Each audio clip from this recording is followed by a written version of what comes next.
আমরা চলে এসেছি কালীগঞ্জ শ্বশুরবাড়ি। এটা শ্বশুরবাড়ি বলতে সেই শ্বশুরবাড়ি নাই, কিন্তু এটা রেস্টুরেন্ট শ্বশুরবাড়ি। তো চলেন শ্বশুরবাড়িটা ঘুরে দেখি।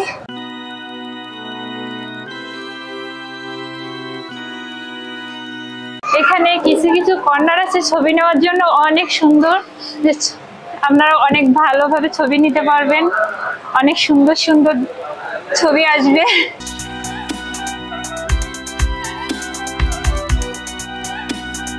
এইটা হলো সেই শ্বশুর বাড়ি।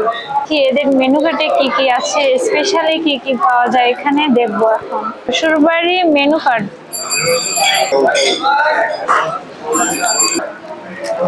এসো বাবা খেয়ে যাও।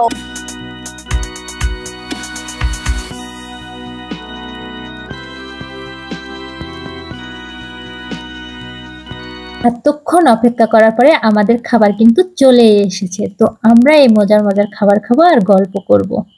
তো তাদেরকে বলছি যারা এখনো এই শ্বশুরবাড়ি রেস্টুরেন্টে আসেননি, এদের খাবারের মান কিন্তু অনেক ভালো, এদের আপ্যায়নও কিন্তু অনেক ভালো।